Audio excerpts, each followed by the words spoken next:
I'm starting with Mehron Paradise Red to fill in the scars on my face and then my collar and part of my shirt. I was trying to make it a girly version of Chucky, so I thought I'd go with an off-the-shoulders shirt. Using Mehron Paradise Blue to fill in my overalls. I'm using a very pale concealer on the edges of the scars. This helps set them apart from the rest of my skin. You can also use white paint for this step. I'm using the Juvia's Place Warrior 2 palette for my shading. First I'm going in with the dark red on the edges of the scars, and then going in with gray eyeshadow to deepen those areas.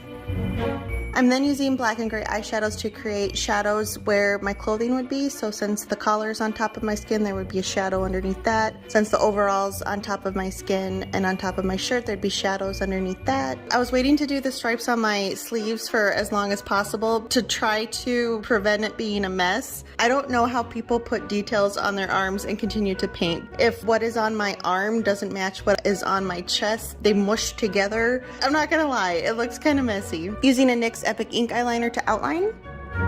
I'm using a Mehron Metallic Silver to add the staples on the wounds. I'm filling in the stripes on my sleeves with the Mehron Paradise Amazon Green and then a blue Squid Blue. And then I'm taking white on a very tiny little brush to create the little stitches that go along the overall edges. Adding some details to the buttons, and then I'm taking a white eyeshadow and then dusting it over some of the clothing areas. I like doing this step, it just seems to make it look a little bit more realistic because clothing isn't just a flat color. Added a cool contact, and then I'm adding Buxom Boldly Go to my lips, and then popping on a wig.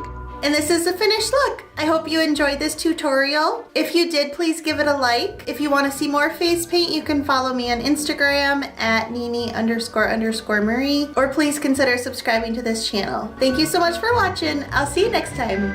Bye.